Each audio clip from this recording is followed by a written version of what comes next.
Merci à tous et toutes d'être là. Pour cette table ronde, on va discuter un petit peu des interactions entre le patrimoine maritime bâti, mais aussi un petit peu peut-être immatériel. Certaines intervenantes pourront peut-être en parler. Et la protection de la nature. Notamment, nous avons en visio Simon Nancy, qui est géographe et aussi cofondateur de En Haut, une société qui travaille sur les... Moi, je te laisserai peut-être présenter En Haut plus précisément après Simon, et qui a notamment travaillé dans le parc national du Banc d'Arguin en Mauritanie, qui est donc, il nous le présentera, un parc, donc une aire marine protégée, où ils ont conservé la tradition de pêche à la voile sur des bateaux traditionnels. Il en parlera un peu plus précisément. On aura aussi Elena Tatarush qui travaille dans le parc naturel régional du golfe du Morbihan et donc il pourra nous parler des interactions entre protection de la nature, qui est un peu le but premier tout de même de ce parc, et tu nous diras plus précisément, et interaction avec le patrimoine bâti qui existe dans cette région. Michel Pétier, directeur rivage Bretagne au Conservatoire du Littoral, où effectivement le conservatoire possède sur certaines de ces sites, des phares notamment, et autres patrimoines bâtis. Et il y aura Catel Guillou qui va nous rejoindre et qui, elle, travaille au Parc naturel régional d'Armorique, notamment sur les aires marines éducatives. Et c'est des zones où les enfants se saisissent de certaines zones. Enfin, elle nous en parlera plus en détail pour travailler sur la protection de la biodiversité. Et donc, est-ce que je l'attends? Je ne sais pas, je vais regarder juste.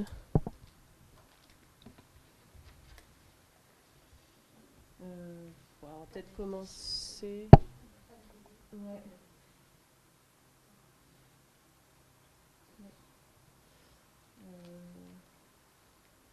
Pour ne pas trop perdre de temps, on va peut-être commencer, je pense. Je voulais en fait commencer par le parc national du Banc d'Arguin parce que c'est un exemple assez unique, il me semble. Voilà, je voulais... Simon, si tu pouvais nous refaire un petit peu... présenter ce que c'est, la genèse et pourquoi et comment le patrimoine maritime est complètement intégré dans la gestion du parc et la protection de la biodiversité dans ce lieu. Très bien. Merci Maud. Bonjour à tous. Alors je ne vois qu'une demi-salle en fait, je vois 4 personnes. Je vois beaucoup de plafonds de mon côté. Et bon, je suppose que sous ce plafond, il y a aussi des gens. Oui, on est là. Voilà. 3000 personnes. Donc,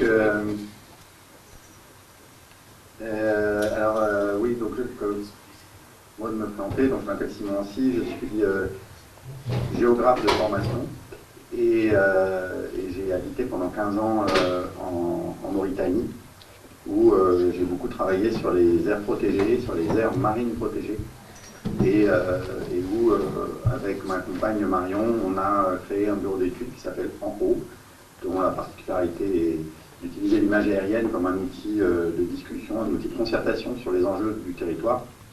Et on a été amené à collaborer à de nombreuses reprises avec le Parc national du Banc d'Arguin, Marion ayant été intégrée à 2 reprises en fait dans la structure comme assistante technique auprès de la direction. Donc je dirais que en termes de légitimité, nous ne sommes pas le parc du Banc d'Arguin. Je ne peux pas parler à leur place. On connaît cet endroit. Je travaille régulièrement avec eux et notamment en ce moment pour les accompagner dans une démarche de valorisation du patrimoine maritime qui va notamment se concrétiser avec leur participation à Escale à 7, un rassemblement donc, de bateaux du patrimoine. Voilà, donc l'exemple du banc d'Arguin, si, peut-être que vous connaissez déjà, mais ce qui est intéressant, c'est que c'est une aire marine protégée qui a été créée il y a fort longtemps, en 1976, sur une impulsion d'à la fois de scientifiques, mais aussi de passionnés d'oiseaux qui avaient des moyens pour décider d'aider à protéger la nature. Donc l'impulsion, c'est surtout Théodore Monod, René de Norroy, et puis aussi l'accompagnement de Luc Hoffmann, qui a été décisif, puisque c'est à travers ces différentes fondations qu'il a financé et accompagné le Parc national du Banc d'Arguin, mais aussi beaucoup d'autres parcs, notamment en Camargue, en Espagne et en Guinée-Bissau. Voilà. Ce parc est créé, c'est en Mauritanie. C'est un parc qui couvre une superficie qui correspond à un tiers du littoral de la Mauritanie, donc 12 000 hectares. 6 000 hectares d'espace marin et puis 6 000 hectares environ d'espace continental. Et alors, rien que là, on a quand même des valeurs qui sont assez impressionnantes. C'est-à-dire que c'est un pays qui décide de consacrer un tiers de son littoral à la conservation et qui adosse directement toute une zone continentale pour mieux protéger le littoral. Donc, c'est des marqueurs vraiment des décisions très fortes. Et depuis 50 ans, puisque cette année, ce sont les 50 ans du Parc national du Mont d'Arguin, ça tient. Ça tient, malgré toutes les pressions qu'il peut y avoir, on en reparlera sans doute. Et dès la création, l'objectif était clairement de protéger notamment toutes les populations d'oiseaux, puisque c'est une zone majeure pour la reproduction et surtout l'alimentation de paléarctiques, de limicoles, de laridés qui viennent chaque année en hiver. Et donc avec une grande concentration, notamment de limicoles. Et puis aussi les espèces marines qui vont avec un milieu extrêmement riche, puisqu'on est dans une zone d'upwelling qui est saupoudrée par les sédiments qui viennent du Sahara. Donc vraiment à cheval entre l'océan Atlantique, le Sahara d'un côté, et puis on est sur aussi des milieux très particuliers, puisque au nord, on va avoir des milieux qui peuvent ressembler à ce qu'on connaît en Europe, avec des prairies de spartine, par exemple. Et puis au sud, on a des mangroves. Mais quand je dis au sud, c'est pas tant au sud que ça, c'est une mangrove qui est relictuelle, puisqu'il n'y a pas plus d'apport d'eau douce. Et donc des milieux extrêmement complexes, extrêmement riches. Assez peu, une biodiversité qui est relativement peu visible par rapport puisque tout se passe sous l'eau et dans les airs, et on a un paysage quand même qui reste très sahélien. Dans ce contexte-là, en 1976, le parc est créé. Et directement, il y a une volonté d'intégrer les populations locales à la gestion du parc, et notamment de conserver un mode de pêche qui est celui utilisé par les populations imraguennes, donc qui sont les populations du parc national du Banc d'Arguin, et qui sont caractérisées par une pêche, notamment à pied, imraguenne voulant dire celui qui rentre dans l'eau. Une pêche à pied qui a été documentée, qui est assez connue, des images impressionnantes où on voit les pêcheurs qui pêchent avec des dauphins à pied, avec l'aide des dauphins qui en fait vont coincer les bancs de mulets. Ces populations, elles pêchent depuis le 19e, enfin la fin du 19e, début du 20e aussi, avec des embarcations à voile. Lorsque on décide de mettre ce parc, de créer le parc, on décide de garder ce système-là en limitant le nombre de lanches, mais en ne permettant la pêche qu'aux populations locales, uniquement à bord de ces lanches à voile. Et c'est ainsi qu'on a une des plus grandes flottilles de pêche à la voile au monde, qui est devenue le principal outil de gestion d'un espace naturel. Voilà pour le cadre. Maud, je te laisse. Ouais, merci. Et pour poursuivre, on peut peut-être voir avec vous, Michel Pelletier, un petit peu le conservatoire du littoral, comment il intègre son patrimoine bâti dans sa gestion, depuis quand aussi, parce que c'est pas, au début, c'était pas forcément non plus l'objectif. Et pourquoi ce choix a été fait de finalement intégrer le patrimoine bâti. Merci, bonjour à tous. Conservatoire, c'est une création, c'est un établissement public créé en 75, donc on a fêté nos 50 ans, nous aussi, l'année dernière. Et en 75, dans la loi, les choses étaient déjà assez ouvertes. C'était un peu ambigu, disons. C'était sauvegarder le littoral. Bon, ça ne veut pas dire grand-chose. Le respect des équilibres écologiques. Alors c'est là qu'on trouve un peu cette dimension plutôt sauver la partie naturelle du littoral. Et la préservation, alors quand même c'était dit, ainsi que la préservation des sites naturels. Bon. Donc il y avait quand même une dimension environnementale forte. Et puis ensuite, j'étais à ce moment-là directeur adjoint du conservatoire il y a 15 ans, et on a préparé un petit bout de loi qui rajoute dans la définition, enfin c'est l'article L322.1 du Code de l'environnement pour ceux qui veulent aller voir, mais qui rajoute un petit bout de phrase à la loi et qui dit « ainsi que des biens culturels qui s'y rapportent ». Donc en gros, on est chargé de protéger par la protection foncière, la politique foncière. On achète des zones naturelles et il y a des biens culturels qui s'y rapportent. Bon. Et du coup, là aussi, c'est... Alors, pourquoi on a rajouté ce petit bout de phrase il y a 15 ans, donc c'est assez récent quand même, c'est que depuis la création du conservatoire en 75, on achète des terrains naturels et on achète aussi des biens culturels.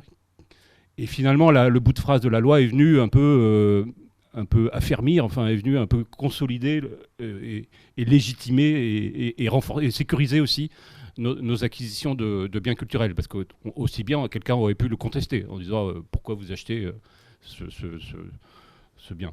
Alors sachant que dans les biens culturels, je ne sais pas ce que c'est qu'un bien culturel, mais qu'est-ce qu'on achète comme bien bâti, disons, on achète à peu près tout. La loi nous autorise à acheter des biens culturels, mais j'achète des maisons, des cabanes, des trucs qui n'ont pas beaucoup de valeur culturelle pour les démolir. Donc là, on est plutôt dans un rôle de restauration, de renaturation. On retrouve un caractère naturel qui a été perdu parce qu'il y a eu une banalisation, parce qu'il y a des constructions illégales, parce que ceci, cela, parce que c'est aussi des verrues dans le paysage. Enfin, on peut verrues, enfin considérées comme telles, disons. Et puis après, on achète des biens, ou on récupère des biens, on nous transfère des biens, et qui ont évidemment une valeur culturelle certaine. La première fois que j'ai rencontré la directrice des affaires culturelles de Bretagne, à la DRAC, quand je suis arrivé il y a 2 ans, elle m'a proposé qu'on reprenne la citadelle de Belle-Île. Alors je lui ai dit, bon, est-ce que c'est dans une zone naturelle ? Non. Ah bon, bah alors on prend pas. Et donc on fait quand même toujours un peu ce raisonnement, c'est-à-dire que quand on nous transfère un phare, par exemple, le grand phare de l'île de Saint, par exemple, vous le voyez, celui-là, là au bout, là, qui démarre la chaussée de Saint presque, eh ben, on l'a accepté, le transfert de l'État vers le conservatoire, en demandant, enfin en construisant autour un espace naturel. C'est-à-dire qu'on a acheté aussi 23 hectares sur l'île de Saint d'espace naturel pour pouvoir légitimer, entre guillemets. Là, le fait générateur, c'était plutôt le transfert du phare. Mon directeur général n'aime pas du tout quand je pars comme ça. Le phare de Pontusval à Brignogan, je pars un peu comme ça. J'ai un phare qui est en danger, donc du patrimoine culturel. Il faut une autorité, un établissement, quelqu'un pour le sauver, pour mettre un peu d'argent dedans pour le restaurer ou pour le défendre contre la mer parce qu'il est aussi menacé par la mer.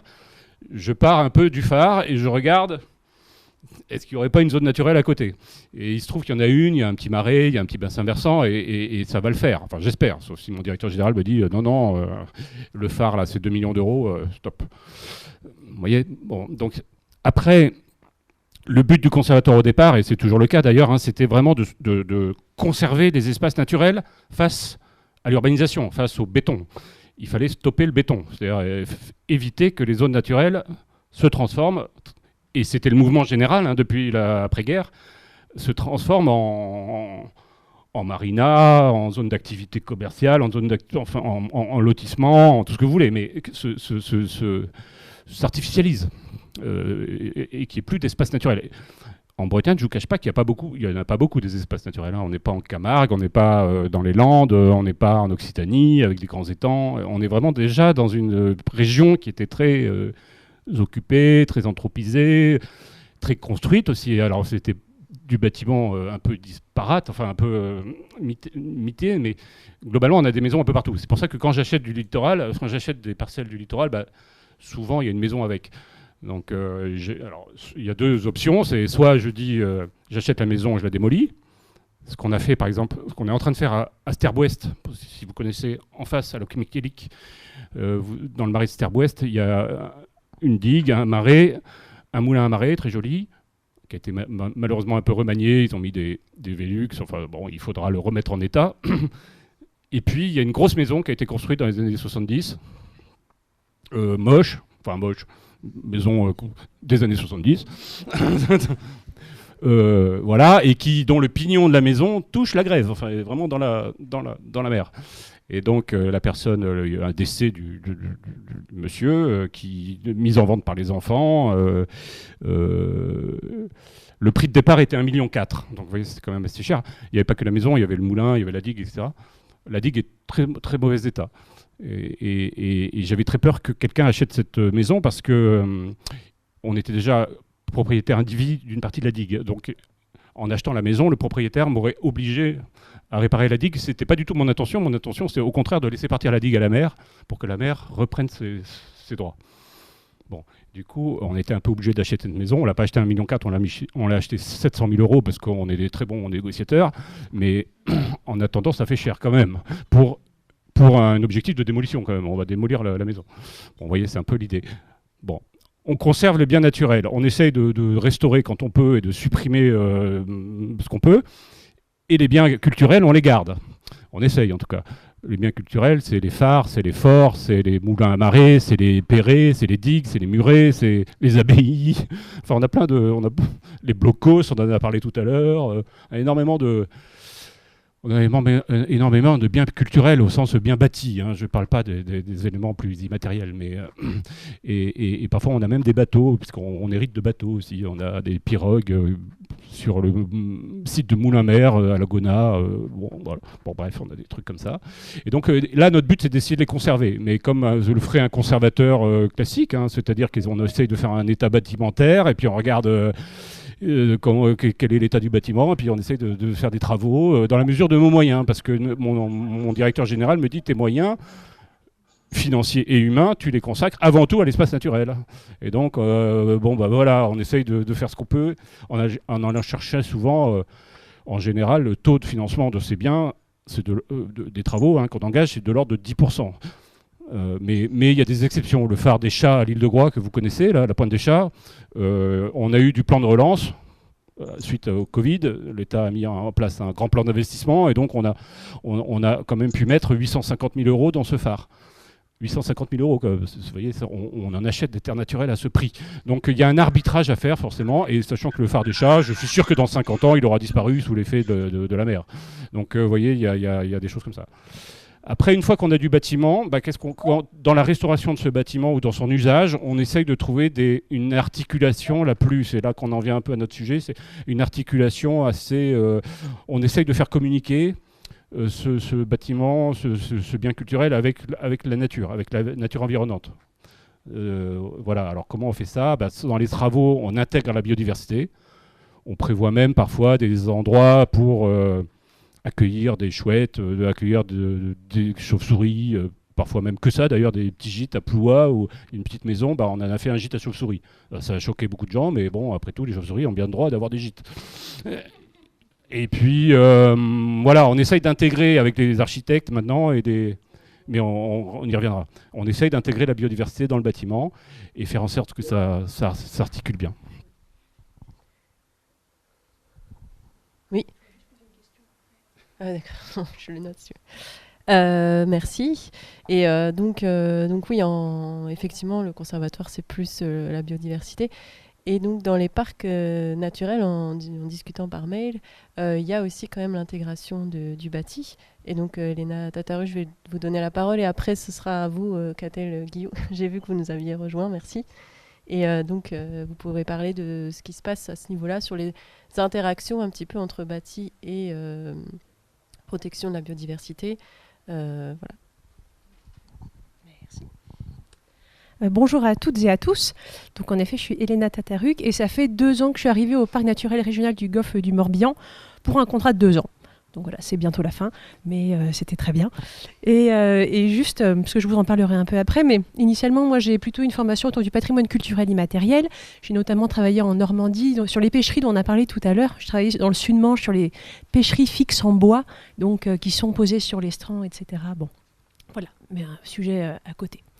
En effet, donc les parcs naturels régionaux, on va dire qu'ils auront 3 grandes missions. C'est la préservation, la sauvegarde des patrimoines culturels, naturels et paysagers. Donc on va dire qu'en théorie, il y a vraiment ces 3 missions à part égale au départ. Alors après, en effet, c'est que dans la pratique, on est souvent associé plutôt au patrimoine naturel, à la biodiversité. Et dans les faits, au sein de notre parc, en termes de ressources humaines, par exemple, il y a plus de collègues qui travaillent sur Natura 2000, sur les marais, etc. Et en patrimoine culturel, il y a ma collègue Morgane Daly, qui est responsable du pôle, et moi sur un CDD. Donc voilà, rien que ça aussi, ça donne un peu la mesure. Concernant le patrimoine maritime bâti, donc notre parc, il a fêté ses 10 ans l'année dernière, mais avant il y avait un pré-parc, etc. Donc ça fait bien plus longtemps qu'il travaille sur le territoire. Et tout a commencé en 2012 quand on a eu des maisons à Arradon qui étaient sur le domaine public maritime, qui ont été détruites. Donc là, ça a été un peu l'élément déclencheur pour le travail sur le patrimoine maritime bâti. Un peu un effet d'opportunité aussi d'une certaine manière. Donc là, le parc et d'autres se sont dit, bon, très bien, mais ça serait bien de faire un inventaire de ce qu'on a sur le territoire avant de détruire comme ça sans trop connaître les valeurs historiques, culturelles de ces biens-là. Parce que c'était sur le domaine public maritime. En fait, c'était, si je ne me trompe pas, des maisons qui étaient liées à l'activité ostréicole. Donc sur le domaine public maritime, qui avait une AOT, une autorisation d'occupation temporaire, pour exercer une activité ostréicole. L'activité ostréicole s'est arrêtée. Donc normalement, après, il y a restauration du milieu et retour à l'état de nature, entre guillemets, de cet espace. Donc, sauf qu'il y avait mais il y avait donc un usage d'habitation de ces maisons-là, ce qui était illégal. Donc voilà, il y a eu une destruction. Donc ce qui a été ce qui était à la fois compréhensible d'un point de vue du droit, mais qui a été un choc assez important quand même pour la population. Donc voilà, on était dans un nœud juridico-patrimonial assez intéressant. Donc le parc s'est engagé avec la région Bretagne dans un inventaire quasiment exhaustif du patrimoine sur son territoire, donc sur les 22 communes littorales. Donc on va dire que le centre du parc c'est Vannes et on a 35 communes autour et donc les 22 oui vous pouvez regarder. Donc 22 communes littorales et là on a identifié près de 1250 éléments. Donc ça va des phares, moulins à marée, ce qui est plus monumental on va dire, mais aussi des murets de pierre sèche, des murets piétonniers, ça peut être, on a une échelle à marée aussi, les digues, les cales, enfin voilà, c'est très varié. Voilà, des ponts, qu'est-ce qu'on a d'autre? Aussi tout ce qui est évidemment le patrimoine ostréicole, qui est le patrimoine majoritaire dans ce qui a été inventorié. Donc on parle des chantiers, on parle des terre-pleins, des cabanes ostréicoles, bon, voilà, bref, beaucoup d'éléments. Donc 2022, l'inventaire se termine, très bien. Mais qu'est-ce qu'on en fait? Parce qu'en fait, on a fait une photographie, mais après, dans l'action, comment est-ce qu'on passe à l'action? Donc là, c'est notre conseil scientifique qui s'est auto-saisi, il s'est dit « ça serait bien quand même de faire quelque chose ». Donc on a répondu à un appel à projet de la Fondation de France, qui a financé pour 3 ans un projet de recherche-action qui a visé à écrire une stratégie de gestion intégrée du patrimoine maritime dans un contexte de changement climatique. Donc rien que ça. Donc une approche intégrée, c'est une approche qui va prendre en compte différents aspects du patrimoine maritime. Donc là, avec nous, on avait une équipe de chercheurs et de chercheuses sur des questions réglementaires, sur des questions de paysage, de biodiversité, d'éco-anthropologie, de plus patrimoine historique, donc d'attachement des populations aussi à ces sujets-là. J'ai toujours l'impression d'oublier quelqu'un, mais non, c'est bon. Donc, il y a eu différentes études qui ont été menées sur différents sujets. Et donc là, on est vraiment à la fin du projet, on est en train de rédiger une jolie stratégie de gestion qui prenne en compte tous ces éléments-là pour aider à la décision publique. En fait, c'est un outil vraiment pour les acteurs du territoire, qu'ils soient élus, responsables associatifs ou autres, pour prendre la décision la plus éclairée qu'il soit sur l'avenir de ces patrimoines-là. Bon, peut-être que je développerai après un peu comment on va essayer de mettre ça en place, mais voilà le chantier. On pourra voir aussi s'il y a certains patrimoines qui pourraient être remis en état. Peut-être le parc national du Mandarguin peut aussi servir peut-être d'exemple. Enfin, en tout cas, c'est aussi le... Et donc, du coup, Catel Guillou, je vous laisse aussi parler un petit peu de ce qui se passe au niveau des aires marines éducatives dans le parc naturel régional d'Armorique. Il faut juste que vous branchez. Oui, bonjour, j'espère que vous m'entendez. Ok. Oui, donc moi, je suis là pour témoigner d'un autre pan, je dirais, des missions d'un parc naturel régional. Donc nous, on est le parc naturel régional d'Armorique, donc situé dans le Finistère. On est un des 3 PNR bretons. Et donc moi, j'interviens plus sur le volet sensibilisation. Donc je suis chargée des projets pédagogiques au parc. Et l'un des projets ou des projets pédagogiques que l'on accompagne, notamment, ce sont les aires éducatives. Donc, les aires éducatives, c'est un dispositif pédagogique qui est coordonné au niveau national par l'Office français de la biodiversité. Donc, des aires éducatives, vous allez pouvoir en trouver partout en France métropolitaine, mais même dans les Outre-mer. Et donc, c'est un dispositif pédagogique qui s'adresse aux élèves du CE2 jusqu'à la terminale. Et donc, une aire éducative, en fait, c'est quoi? C'est un petit espace de nature, donc qui va se trouver soit dans les terres, et dans ce cas-là, on va parler d'aire terrestre éducative, soit proche de la mer, et donc dans ce cas-là, on parle d'aire marine éducative. Et donc, c'est un site qui a été choisi par des élèves d'une école, un site qu'ils vont apprendre à connaître et sur lesquels ils vont pouvoir mener des actions pour mieux connaître ce site ou pour le gérer, le valoriser. Et donc, dans ce travail-là, qui est un projet pédagogique qui a la particularité en fait d'être qui s'entend sur plusieurs années scolaires. Hein. C'est pas quelque chose qu'on va faire sur une année. Ça a vocation à perdurer.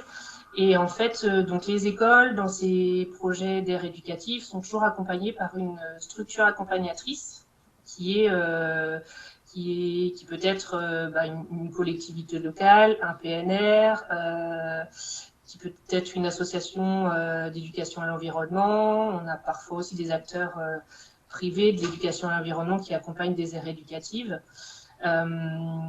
Et donc nous, sur notre territoire du parc, on en a actuellement 18, avec 3 autres qui sont là en cours de création. Plutôt des aires terrestres, j'avoue, mais on a quelques aires marines également.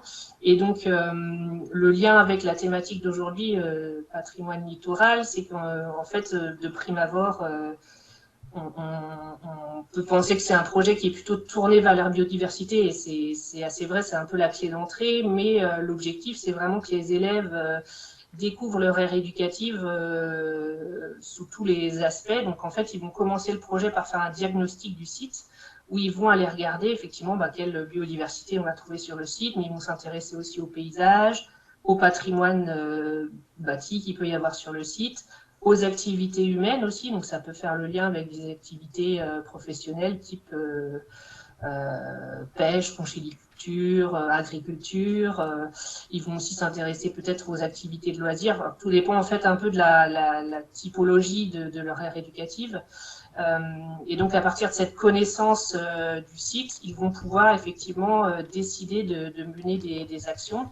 Alors ça peut être des actions de connaissance, hein, si ils peuvent s'intéresser plus particulièrement à une espèce animale ou végétale qu'ils ont pu trouver sur leur aire éducative, mais ils peuvent aussi, pourquoi pas, s'intéresser à du patrimoine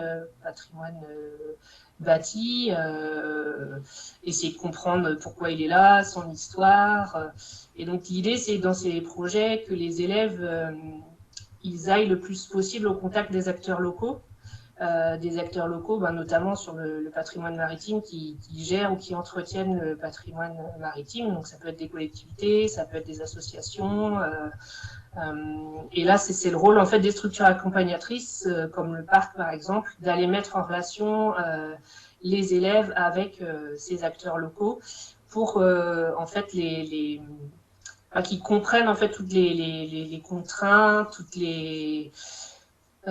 tous les enjeux qu'il peut y avoir autour de dans leur ère éducative. Donc c'est pour ça qu'au-delà d'un projet de découverte du patrimoine, qui soit naturel ou culturel, c'est aussi un projet éco-citoyen. C'est aussi l'idée d'aller donner des clés de lecture aux élèves pour qu'ils puissent comprendre comment agir sur un territoire donné. Ok, merci. Et donc, c'est vrai qu'on remarque, par exemple, en France, par rapport si on compare avec la Mauritanie, c'est beaucoup, on sépare un petit peu tout de même le bâti, la biodiversité. Et je voudrais du coup, Simon, un petit peu que tu nous expliques comment la gestion vraiment s'organise. Enfin, pardon. Ah, excusez-moi, je parle trop doucement. Je voulais demander à Simon comment on a réussi à préserver ce patrimoine maritime, et notamment, enfin, donc là c'est des bateaux en l'occurrence, c'est pas forcément tout à fait la même chose que. Et du coup, enfin, est-ce que tu pourrais nous dire aussi dans quelle mesure la préservation de ce patrimoine a aussi aidé la préservation de la biodiversité dans le parc naturel 50 ans après, où est-ce qu'on en est et quels sont les défis aussi aujourd'hui de préservation.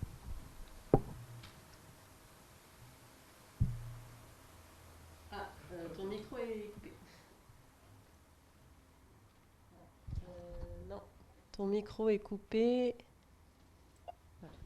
Me voilà, désolé.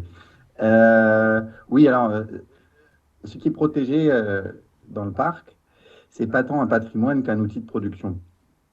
Les bateaux, c'est les outils de production, c'est des outils de travail des pêcheurs. Et c'est l'activité principale de tous les Imraguens et de toutes les personnes qui travaillent dans le parc. Aussi bien pour exporter le poisson, le manger localement, une pêche vivrière. Et aussi, il y a des activités de transformation qui sont réalisées aussi bien par les femmes que par les hommes, mais surtout par les femmes. Donc la volonté de protéger ce patrimoine, elle vient du fait que c'est un outil de production, je pense.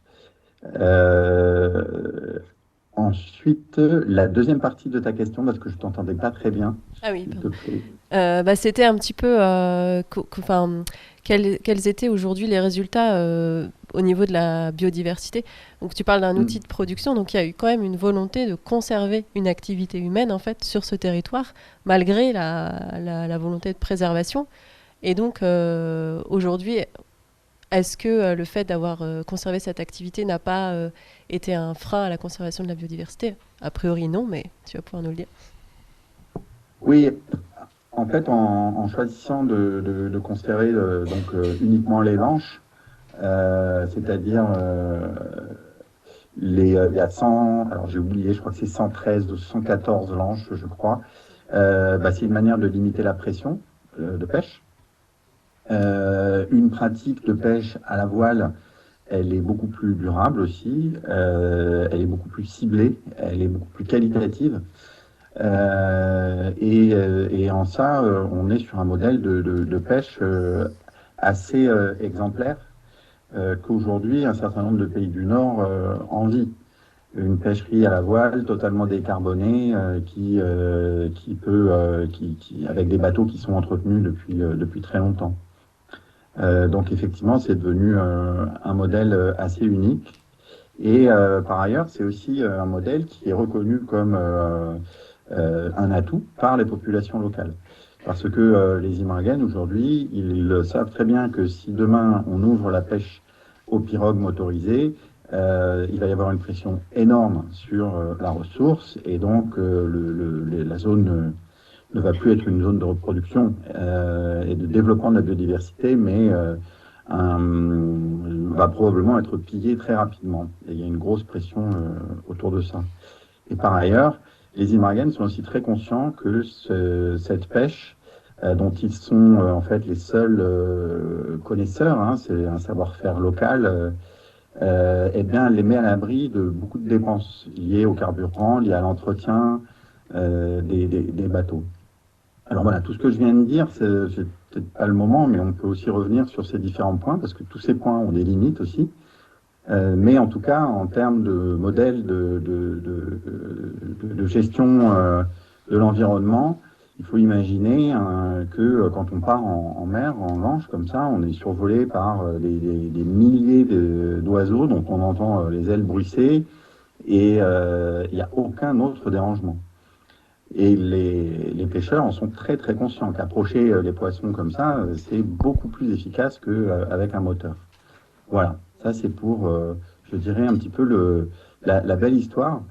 Mais cette belle histoire, elle est aussi adossée, pour moi, à une dimension qui est importante, qui est celle du paysage. Il y a vraiment une imbrication entre ces pratiques et puis ce territoire de conservation. Et les populations sont très conscientes du privilège qu'elles ont d'être les seules à accéder à ces ressources.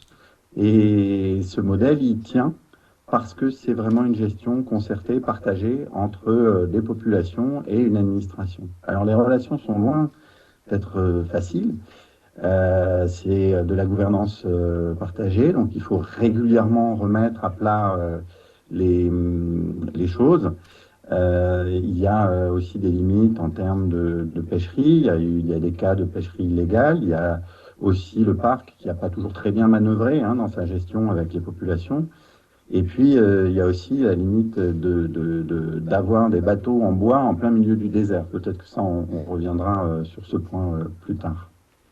Voilà, donc en tout cas, effectivement, on est sur un modèle qui, avec le temps, s'avère être très vertueux pour la gestion d'une aire marine protégée. Oui, justement, je voulais revenir quand même sur les bateaux en bois. On va pouvoir peut-être aborder ce sujet tout de suite. Il y a eu la préservation de ces lanches traditionnelles, d'origine canarienne d'ailleurs, à la base.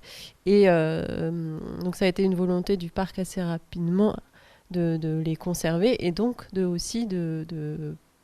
d'ouvrir un chantier, enfin de créer un chantier pour pouvoir les conserver, les entretenir, parce que ça fait quand même partie du... Et donc, aujourd'hui, où est-ce qu'on en est un petit peu, Simon, il y a aussi quelques difficultés. Oui, dans les années 80, on s'aperçoit que les lanches, en fait, elles sont réparées avec assez peu de matériaux, assez peu de savoir-faire. Et il y a un projet qui va être mis en place par la Fondation internationale du Born Arguin pour essayer de restaurer cette flotte, mais aussi pour former des charpentiers de marine. Donc là, il y a un très, très, très beau projet de transmission entre des charpentiers qui se sont succédés pendant presque 20 ans, qui venaient essentiellement des chantiers de l'enfer de Douarnenez, et qui sont venus contribuer à la formation de jeunes charpentiers. Alors sur place, il y avait aussi des charpentiers de marine, Imragen, mais là, les jeunes Imragen ont bénéficié d'une formation et de nouveaux outils. Donc il y a eu cette volonté d'entretenir cette flottille pour que ce système perdure. Et aujourd'hui, on est aussi actuellement dans un moment important, dans un virage important, parce que dans les 10-15 dernières années, les Imragen ont eu beaucoup recours à la réparation de ces bateaux avec du plastique, avec la plastification. Et aujourd'hui, la majeure partie des bateaux sont entretenus uniquement avec de la plastification. Et on a évalué à un tiers les bateaux qui ne vont plus naviguer d'ici quelques années. Parce que, comme vous le savez, quand on plastifie un bateau en bois, il étouffe et puis il se dégrade très très très vite. Donc aujourd'hui, il y a un gros problème, il faut renouveler cette flotte de lanches. Et c'est un gros chantier qui attend le parc pour que ce système puisse perdurer. Et là, ce qui est intéressant pour le parc, c'est que je pense qu'avec les années, le parc s'est aperçu qu'il était ce fameux, un modèle de gestion à travers l'utilisation des savoir-faire traditionnels, à travers l'utilisation de la pêche à la voile, Et aujourd'hui, ils misent beaucoup sur le faire connaître ce modèle-là, mieux se faire connaître pour mieux se protéger. Et donc, lorsque le parc s'engage dans des événements pour être connu à l'échelle internationale à travers ce patrimoine maritime, c'est une manière aussi de faire savoir qu'il y a un besoin d'accompagnement. Et je pense que c'est un des leviers qui existent aujourd'hui. Et puisque le sujet est la résilience, je pense qu'aujourd'hui, la protection de la nature, c'est aussi trouver des moyens pour accompagner la gestion d'un site. Et c'est là où, justement, je trouve que c'est intéressant de mobiliser ce patrimoine maritime, cette utilisation originale du patrimoine maritime à l'échelle internationale pour attirer l'attention. Voilà.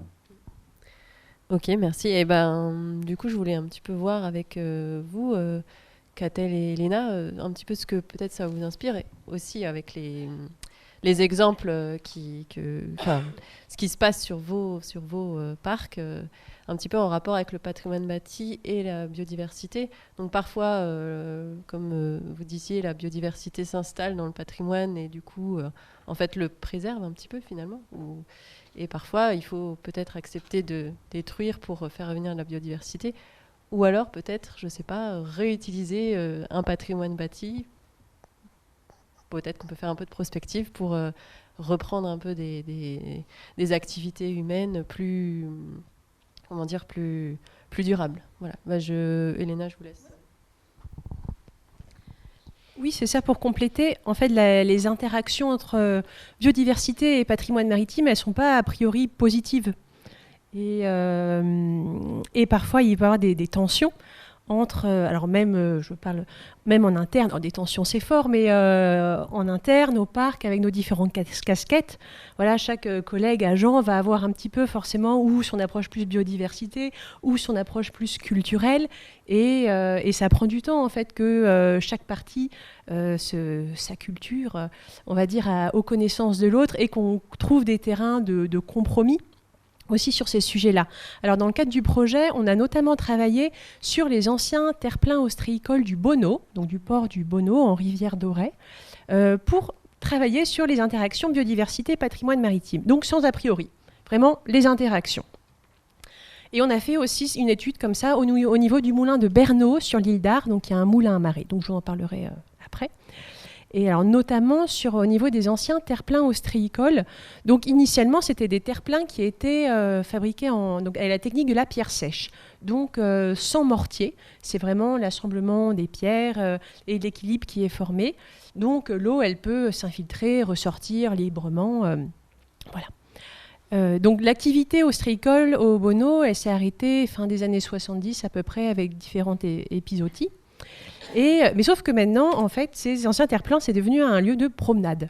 Voilà, changement d'usage. Avant, il y avait du bruit, des gens qui s'agitaient, il y avait du travail qui s'effectuait. Maintenant, c'est de la déambulation et du loisir.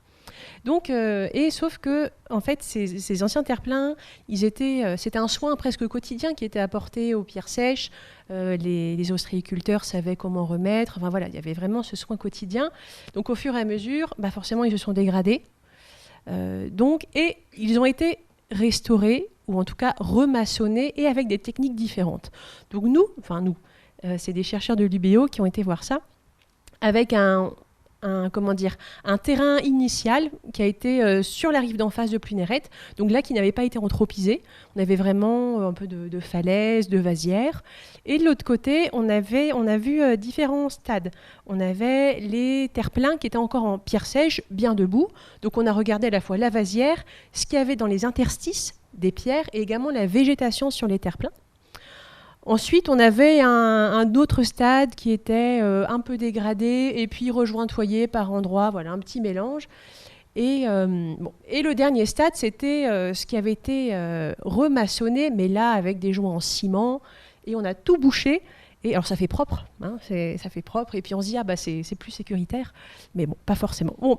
Et alors ce qui est ressorti, alors on s'y attendait un petit peu, mais là on va dire que la science est venue apporter une réponse. C'est que vraiment on a vu l'évolution.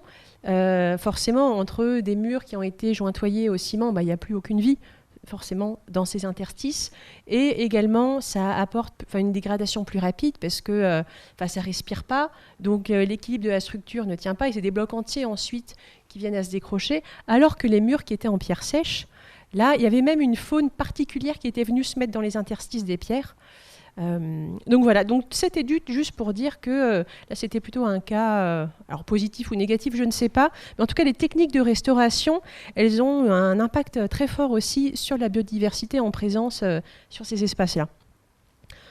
Autre cas, donc au niveau du moulin de Berneau sur l'île d'Ar, donc c'est un peu la carte postale de l'île d'Ar, le moulin de Berneau. Alors on parle de moulin à marée, mais c'est vraiment, donc il y a le moulin, il y a la digue et il y a la retenue d'eau qu'on appelle l'étang. De manière vernaculaire, parce qu'en vrai, c'est pas vraiment un étang, mes amis écologues m'ont dit, c'est plutôt là, dans l'occurrence, un marais. Mais bon. Et là, c'était de voir un peu quel a été l'effet de ce patrimoine maritime sur la retenue d'eau à l'arrière. Alors au départ, on avait vraiment, c'était une anse, et on est venu fermer. Et en fait, ce qu'ils ont remarqué, alors après, c'est de la photo-interprétation, mais c'est qu'il n'y a pas eu forcément de modification des milieux, du milieu, mais plutôt une modification géographique. C'est-à-dire qu'il y a eu un phénomène d'atterrissement, donc ça s'est comblé, voilà. Alors, je ne suis pas écologue, voilà, et donc ça s'est comblé.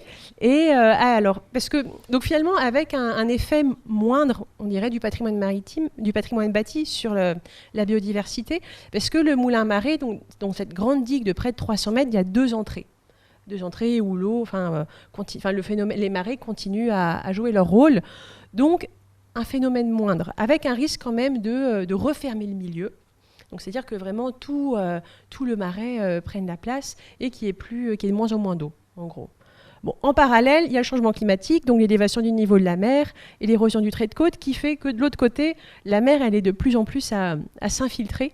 Et il y a notamment Glenn Bulot qui a été cité tout à l'heure, qui a fait une photo, donc qui est de l'île d'Ar, si je ne me trompe pas, qui a fait une photo assez impressionnante lors d'une des dernières tempêtes où le moulin, la digue, on ne la voit plus. Elle est recouverte par les eaux et c'est aussi dans un avenir très proche, ça sera de plus en plus fréquent. Et donc se poser la question de qu'est-ce qu'on en fait, est-ce qu'on conserve, est-ce qu'on préserve, à quelle échéance, pourquoi faire. Voilà.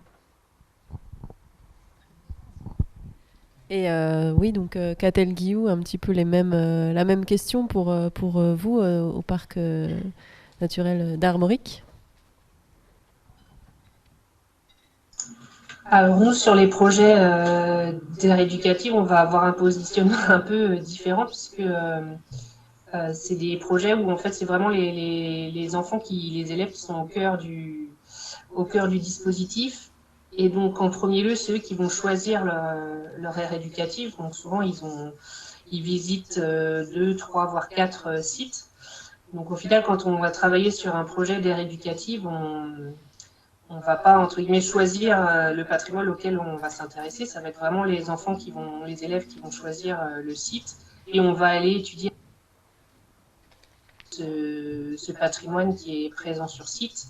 Idem ensuite, quand ils auront appris à découvrir petit à petit ce site, bon, ça c'est une découverte qui se fait au long cours, puisque une année scolaire ça passe très vite, donc ils ont bien souvent pas le temps de voir tous les aspects en une seule année scolaire.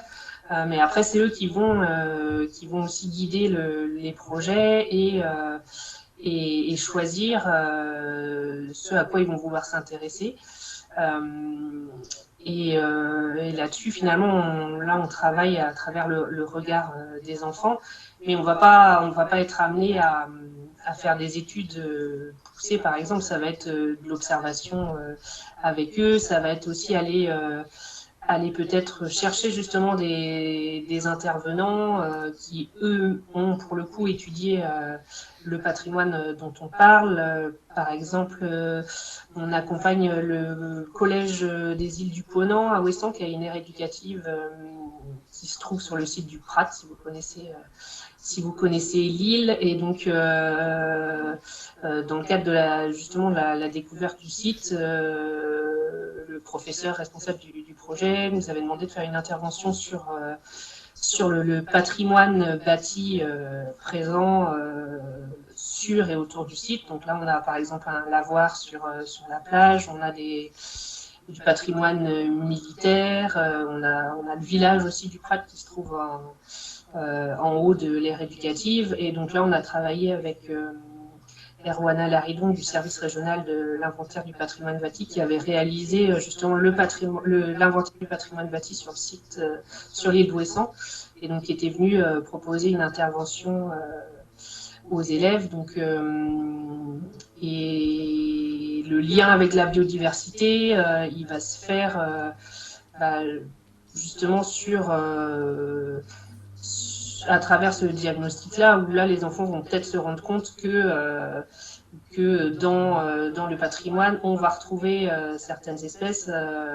Je donnais comme exemple l'école de Morgat à Crozon, qui a une aire éducative qui se trouve au niveau du port, mais qui remonte en fait en haut vers le bois du Cador, où il y a des anciens forts dans lesquels on va trouver des chauves-souris. Pour l'instant, ils ne sont pas encore intéressés, mais bon, ils ont été observer le fait qu'il y ait des grillages qui ont été mis dans le fort pour empêcher d'accéder à toutes les parties du fort et de ne pas gêner justement les chauves-souris. Donc là, en fait, nous, on va plus être là pour guider le travail des découvertes et faire le lien peut-être entre les différents patrimoines, qui soient naturels et culturels, dans les projets et les envies des élèves. Et justement, ce lien, qu'est-ce que les élèves... Enfin, vous disiez qu'ils essayaient de comprendre pourquoi, par exemple, il y a telle digue. Comment vous travaillez sur le patrimoine bâti, justement, dans cet environnement avec les élèves? Est-ce qu'il y a une recherche de leur faire comprendre comment ils s'intègrent dans son environnement ou comment... Je suis désolée, j'ai pas entendu tout à fait la fin de la question. Désolée. Je voulais savoir... Vous disiez tout à l'heure que vous essayez de faire comprendre aux enfants un peu l'histoire aussi du patrimoine bâti. Est-ce que vous travaillez sur comment il s'intègre dans son environnement aujourd'hui et avant aussi comment il a peut-être été... par exemple, une digue, elle a été construite pour préserver un endroit. Et aujourd'hui, comment la digue peut être préservée ou pas? Ou est-ce qu'il y a cette réflexion-là sur l'avenir du patrimoine maritime bâti?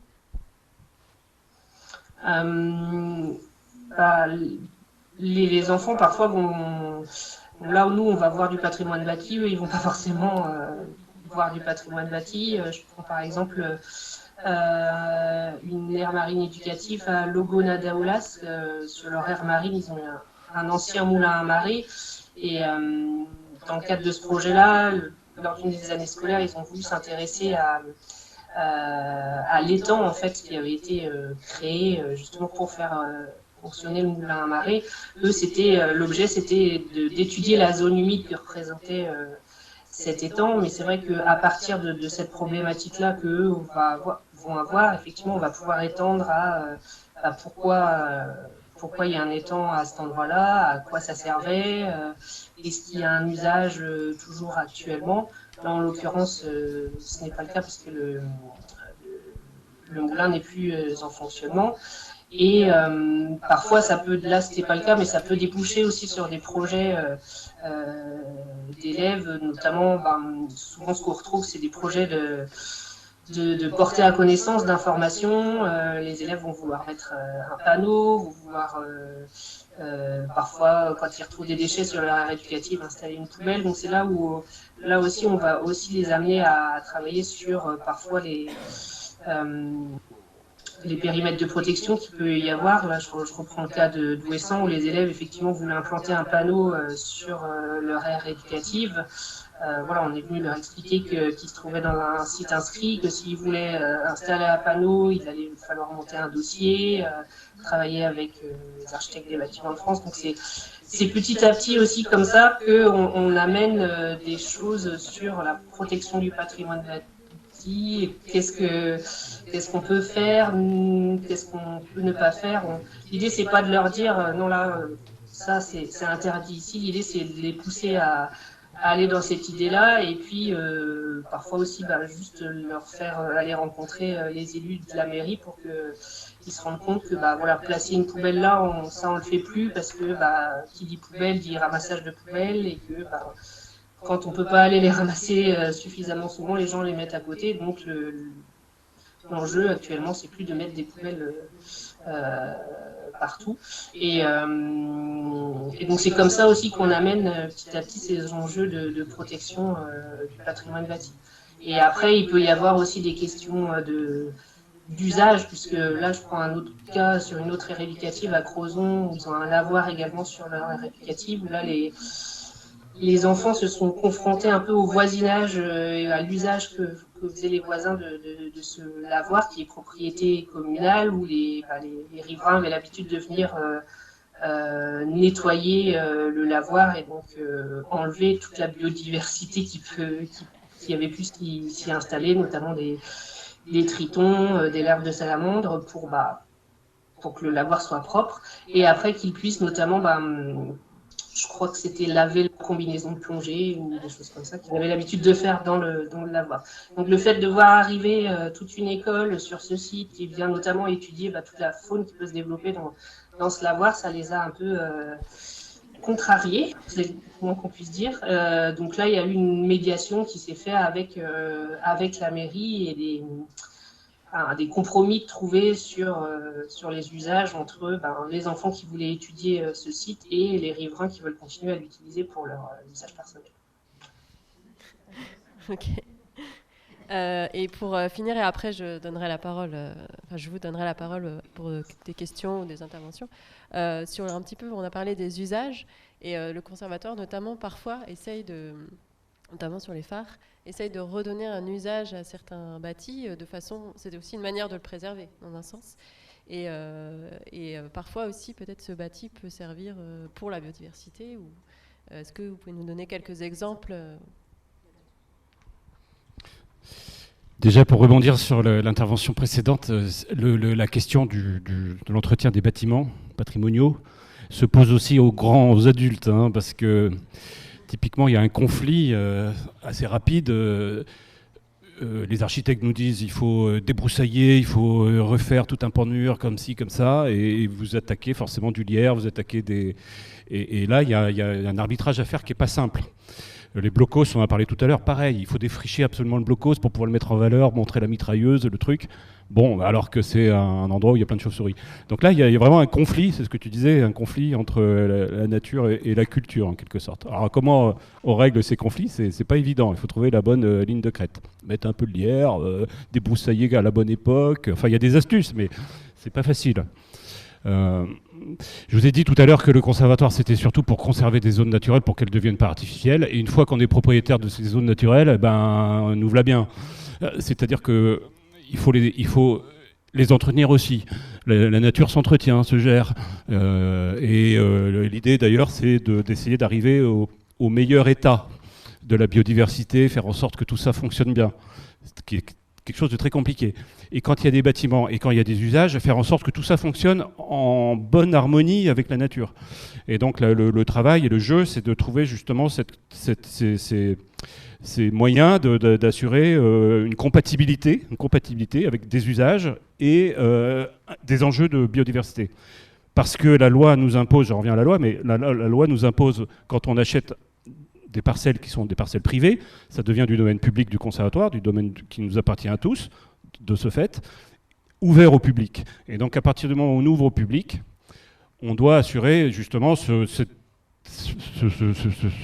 quelque chose de très compliqué d'assurer que des humains aillent dans la nature et ne soient le moins impactants, c'est pas un beau terme, c'est pas français je crois, mais enfin bon bref, de créer le moins de pression possible sur cette nature. Et là il y a des astuces, là aussi on fait des chemins, on interdit à telle zone, voilà. Et quand il y a un bâtiment, on essaye d'en profiter. C'est-à-dire que quand c'est un bâtiment patrimonial, effectivement, ce patrimoine raconte des choses. Je pense à la ferme de Quéménez, par exemple. Vous voyez, cette petite île en Iroise, là, c'était des petites îles où il y avait une gestion qui était assurée par des agriculteurs en fait. Il y avait des petits qui étaient arrivés là, je ne sais pas par quel miracle, mais bon, ils étaient arrivés sur ce petit caillou. Par le Gouémont, exactement. Et donc, il y avait cette ferme. On a réhabilité cette ferme, on a fait des travaux et on installe un couple d'agriculteurs. Enfin, on fait appel à projet. Et là, pour le coup, c'était un couple d'agriculteurs qui s'installaient pour faire des pommes de terre, etc. Bon, bref, leur gestion fait en sorte que ça entretient les espaces naturels. Dans d'autres cas, je pense à l'abbaye de Saint-Maurice, pas très loin d'ici, sur la Laïta, le maire souhaite absolument faire un festival de musique, d'opéra dans l'abbaye. Au cœur de la nature. Donc là on discute avec lui, savoir s'il faut une jauge à 3000 personnes ou à 50, s'il faut une Castafiore ou qui chante pas trop fort quand même parce que ça va déranger les... Enfin bon, vous voyez, on a plein de sujets comme ça compliqués d'assurer une compatibilité dans un espace naturel d'un usage. Après, j'ai envie de vous dire que dans les espaces naturels, ils ont jamais été naturels en fait. Ou alors, il faut remonter à la nuit des temps. Tout ce qu'on achète a déjà été anthropisé. On achète du patrimoine bâti, par définition, il a été construit par l'homme. Hein. Parfois, on achète des habitats aussi naturels, mais on achète des prairies qui ont été toujours cultivées ou exploitées par des agriculteurs, etc. Et donc, on essaye quand même, dans la mesure du possible, de mettre en place une gestion de nos espaces, puisqu'on en est responsable des propriétaires, qui respecte en fait les bonnes pratiques. Et du coup, on va chercher dans le passé les bonnes pratiques. Parce que souvent, dans le passé, il n'y avait pas de pétrole, il n'y avait pas de tracteurs, les gens savaient faire finalement. Ils plantaient des arbres, des talus, du bocage, ils recréaient des mares parce qu'il fallait irriguer comme ça. Hein. Et donc, on va chercher un peu dans l'histoire et dans la mémoire des sites des bonnes pratiques et qu'on essaye de valoriser en disant que ces bonnes pratiques, c'est pas has-been, ça peut fonctionner quand on n'aura plus de pétrole. Voilà. Et donc faire des exemples.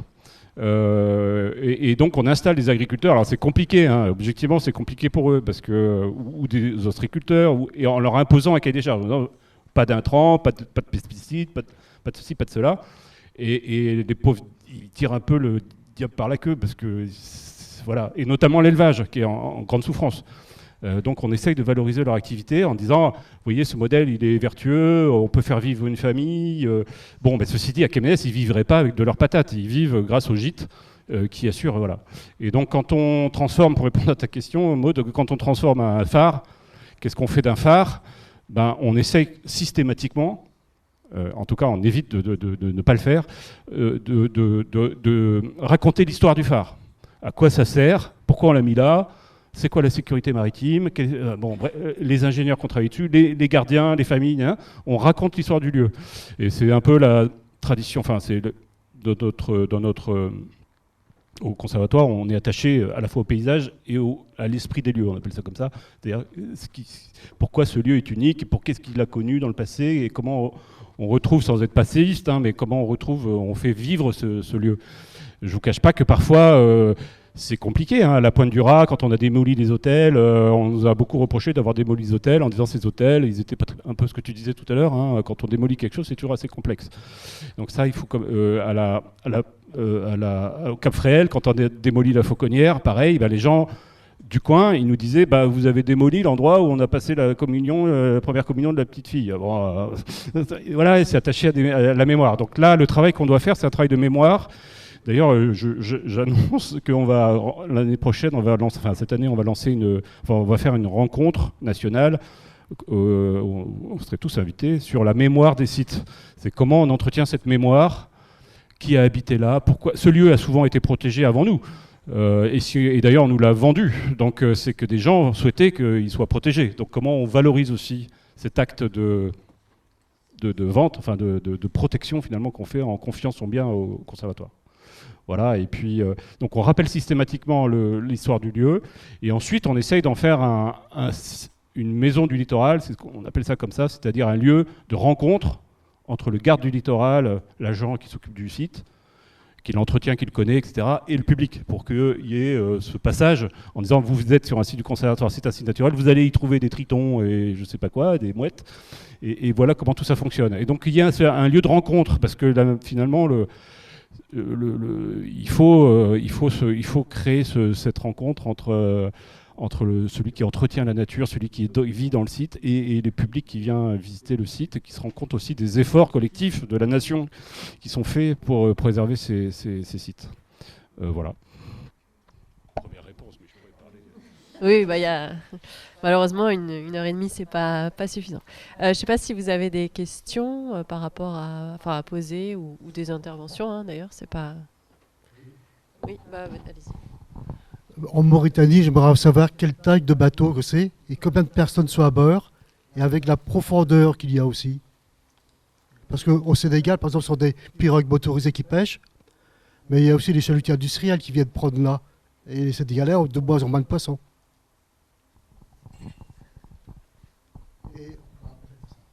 Alors Simon, t'as entendu J'ai juste pas entendu la dernière phrase sur les pirogues sénégalaises. Bah, ils ont du mal à pêcher parce qu'il y a les chalutiers industriels, chinois, peut-être russes aussi. Il y a eu européens qui pêchaient le long de la côte. Oui, il y a toute la planète, oui.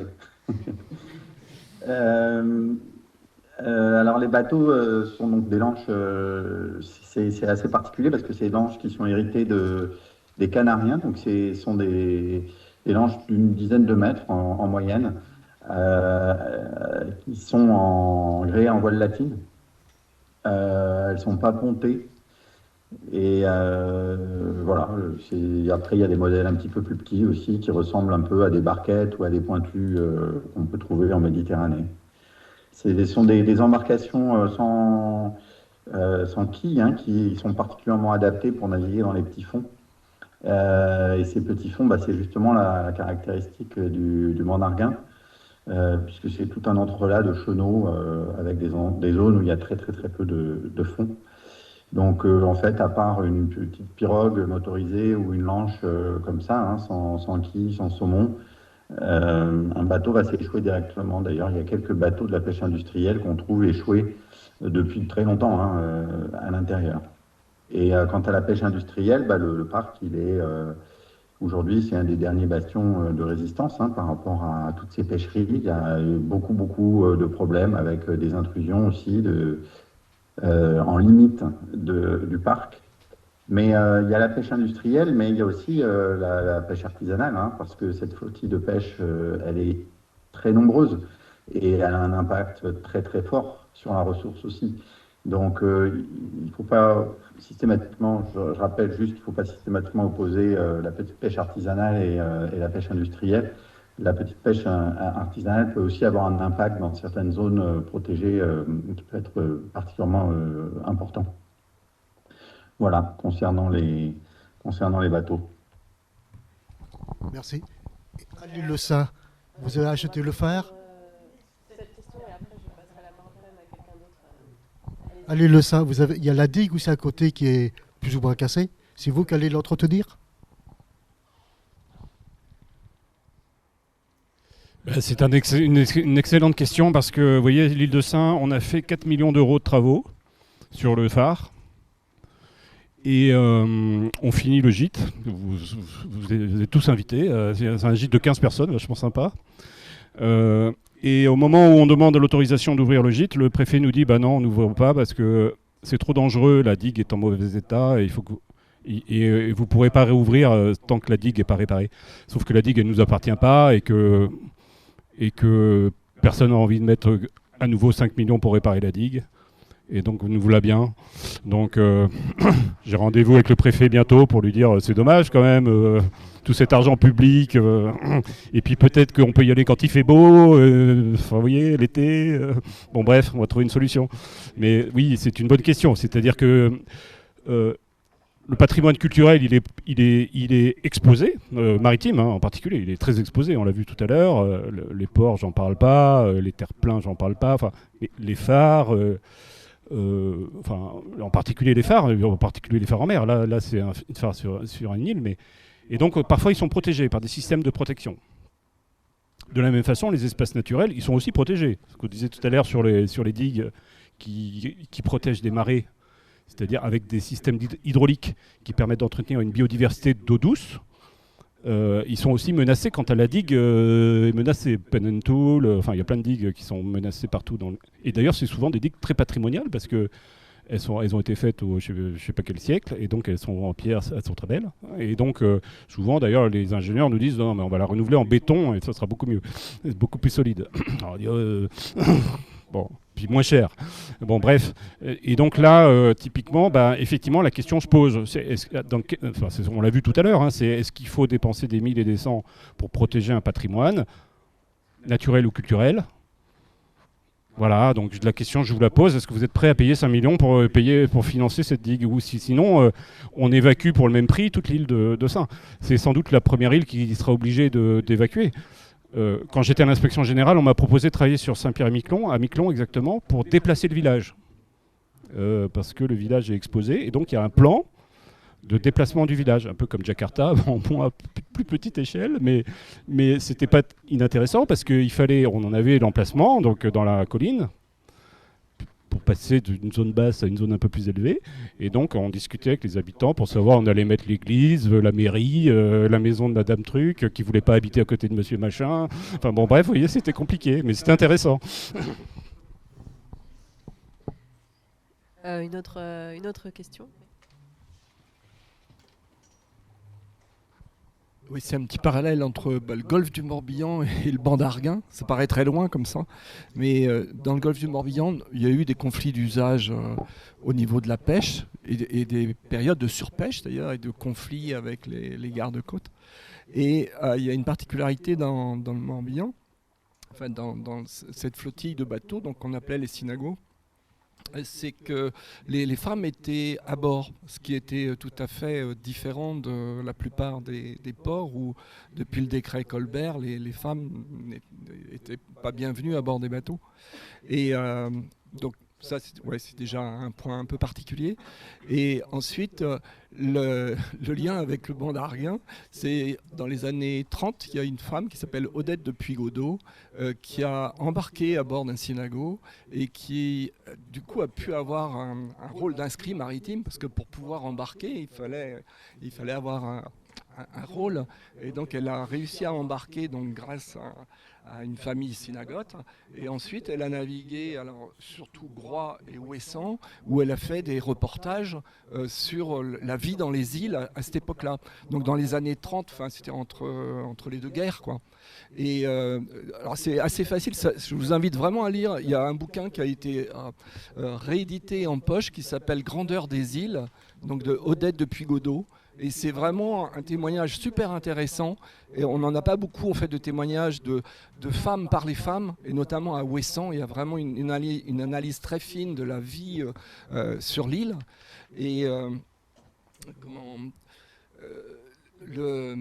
après, alors le lien justement avec la Mauritanie, c'est que après ces expériences à Groix, enfin d'abord à Séné, puisqu'elle a pêché dans le golfe du Morbihan à bord d'un synago, ensuite elle a pêché à Groix et elle a vécu à Groix, ensuite à Ouessant, où assez longtemps, c'est plusieurs mois et plusieurs reportages, et ensuite elle a embarqué de Concarneau sur un langoustier et elle est allée en Mauritanie. Et en Mauritanie, donc là, c'est pour la pêche à la langouste. Et en fait, alors, particularité aussi, dans les années 30, elle était avec sa copine, donc un couple homo-femme à bord d'un bateau. C'était aussi assez original à cette époque-là, en tout cas. Et elles sont tombées vraiment en amour avec le désert. Et elles ont fait des méharées et elles ont rencontré notamment Théodore Monod. Et elle a fini sa vie en Mauritanie. Donc vraiment, si vous avez 8 €, achetez Grandeur des îles de Puygaudot.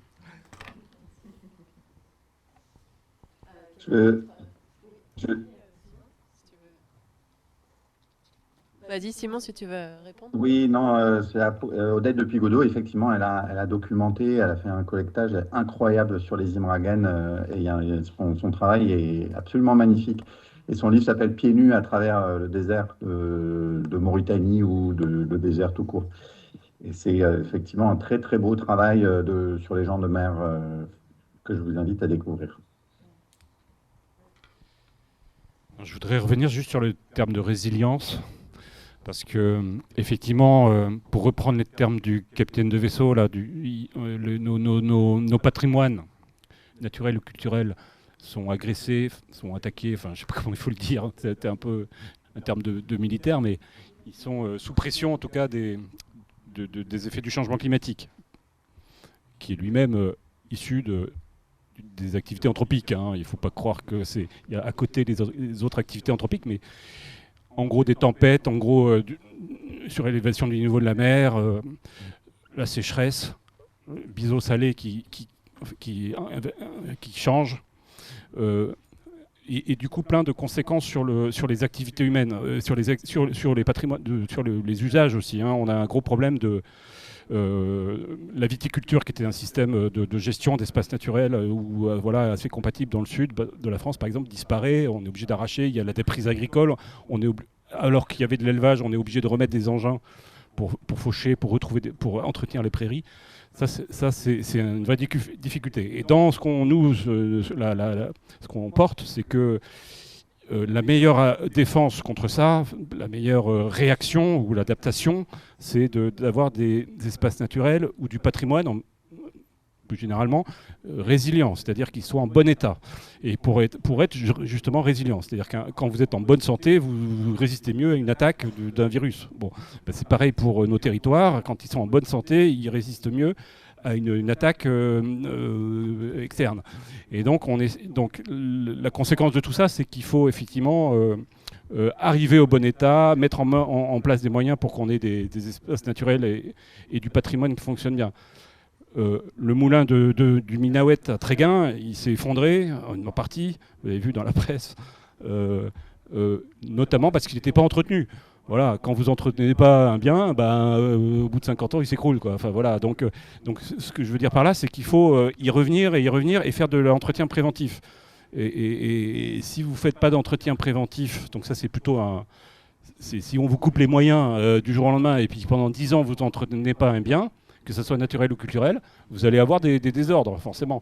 Et donc l'invitation, c'est vraiment d'essayer d'avoir un plan de gestion ou une gestion qui soit constante, voilà, et avec pas simplement les gros investissements, il faudra les faire. Quand il y a vraiment une pollution, on dépollue.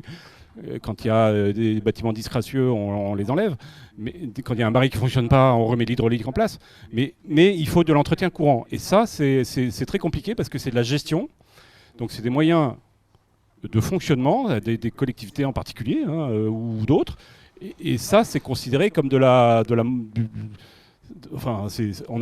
on a du mal à trouver des moyens pour ça. Voilà. Autant restaurer un phare, ça va être médiatique, le phare s'écroule, on le rebâtit, super. Autant mettre 200 000 € par an pour faire la peinture, entretenir les joints, etc., ça, on ne les aura pas. Et au bout de 50 ans, c'est ce qui se passe avec les phares. Hein. Aujourd'hui, l'État n'a pas les moyens d'entretenir ses phares. Il les a fermés il y a 20 ans, fermés à double tour. Mérule s'est installé, et globalement, tous les phares sont dans un état de ruine avancé. Et donc, on nous transfère au conservatoire des ruines en disant maintenant, rebâtissez. Alors, on dit avec les dessous, les vôtres. D'accord, mais.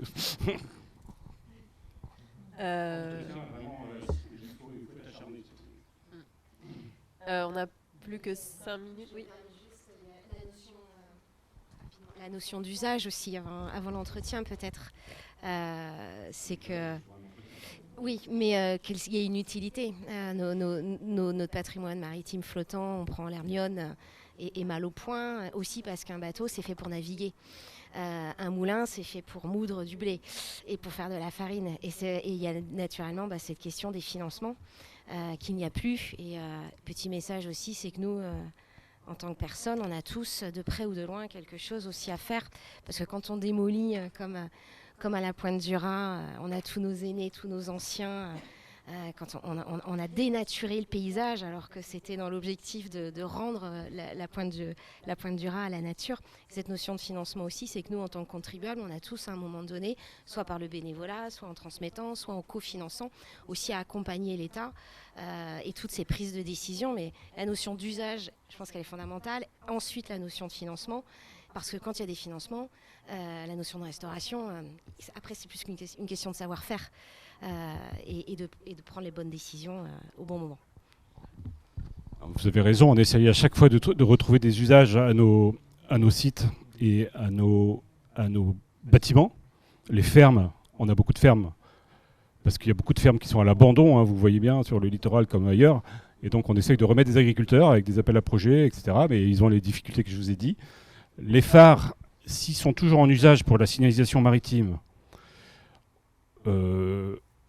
l'État ne les vend pas, donc nous les confie au conservatoire. Mais par exemple à Riantec, vous avez vu qu'il y a le phare de Riantec a été vendu à un privé qui a fait une résidence. Bon ben voilà, est-ce que c'est bien, est-ce que c'est mal, j'en sais rien. En tout cas, le privé a modifié quand même l'aspect du phare pour faire un studio là-haut. Bon, il y a eu quand même une dénaturation. Alors en principe, les architectes des bâtiments de France font attention à ça quand il est protégé, mais je ne sais pas s'il était protégé, je ne pense pas qu'il soit protégé celui-là, mais il y a aussi cette notion de protection, c'est-à-dire quand on file au privé, pourquoi pas, qui ont des moyens, des mécènes, ou enfin des gens qui veulent le moulin de Moulin-Mer, par exemple, le moulin à marée, c'est un privé qui l'a acheté pour en faire un hôtel, s'il en a l'autorisation, puisque c'est transformer un moulin dans la bande des 100 mètres en hôtel, c'est pas forcément gagné.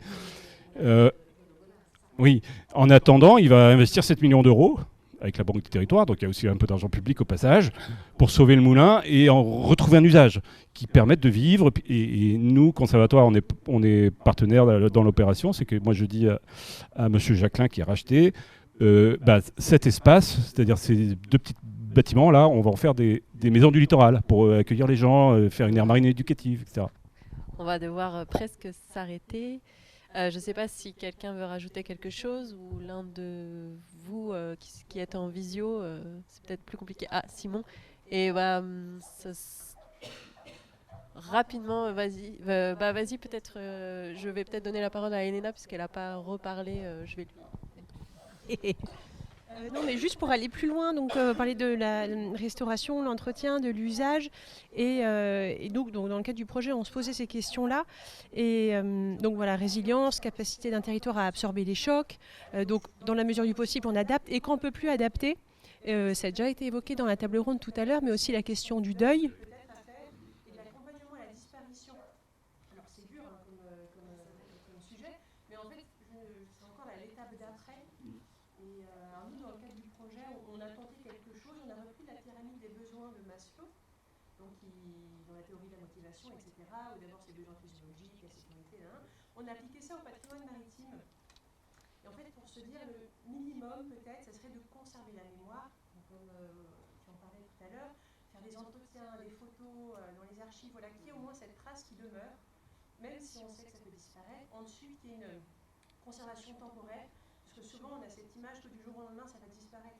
Mais non, ça peut être dans 30 ans, à l'échelle d'une vie humaine, de 2 vies humaines. En fait, il y aura encore des humains à vivre là pendant ce temps-là. Donc, comment conserver, mais de manière temporaire, en sachant que ça va disparaître. Et après, je crois que j'ai raté. Non, avant, il y avait figé les ruines, peut-être, enfin les vestiges, en tout cas, les vestiges. Après, conserver de manière temporaire. Et après, quand c'est possible, de manière plus pérenne. Et voilà, garder cette idée peut-être de l'accompagnement de la disparition et de deuil aussi à faire sur ces éléments de patrimoine. Okay, merci. Et Simon, très très rapidement, du coup, si tu voulais. Oui, c'est que je ne peux pas résister à l'envie d'évoquer quelque chose qui a lieu sur le parc national du Born d'Arguin en Mauritanie, et où en 2012, il y a une brèche qui s'est ouverte sur le littoral, dans un endroit où il n'y a absolument rien, aucun enjeu naturel, il n'y a pas de village, on est au nord, dans des zones qui sont particulièrement hostiles de Sepra. Et cette brèche est ouverte, et puis d'habitude, c'est quelque chose d'assez fréquent, et puis souvent, ça se referme d'une année sur l'autre. Sauf que là, elle ne s'est pas refermée. Et quelques années après, il y avait des herbiers marins qui couvraient des superficies très importantes, à plus de 2 km de cette brèche, là où il y avait le désert avant. Et donc, ce qui est très intéressant, et c'est pour ça que je parle de cet exemple-là, parce qu'on n'en a pas, comme vous le disiez, en France, tout a été anthropisé et suranthropisé. Mais dans un contexte où il n'y a pas eu d'anthropisation, ou très peu, la nature, elle a repris ses droits et elle a créé de la biodiversité à une vitesse hallucinante. Et ça, je pense que c'est des choses que nous, on ne voit pas à l'œuvre en France, parce qu'on ne se donne pas le temps. On ne se donne pas non plus, bon, évidemment, là, c'est 12 km², c'est énorme, hein, c'est des choses qui sont inconcevables sur le littoral français. Mais je trouve que c'est des exemples intéressants à convoquer pour montrer à quel point, dans les contextes, dans les enjeux de recomposition spatiale aujourd'hui par rapport au recul du trait de côte, laisser faire en fait la nature, réouvrir des marais, je pense que c'est des problématiques que le conservatoire rencontre régulièrement, hein, sur des salines ou des choses comme ça. fait, les résultats sont quand même très, très, très démonstratifs.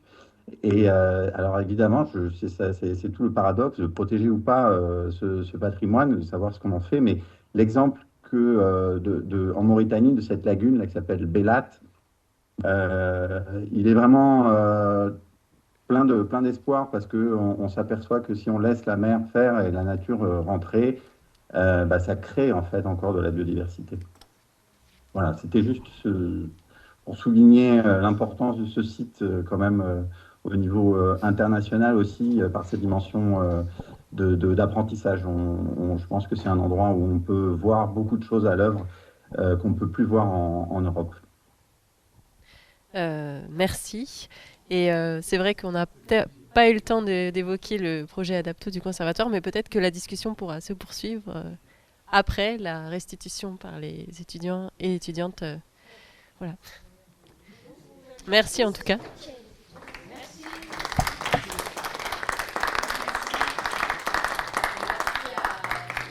Merci à vous.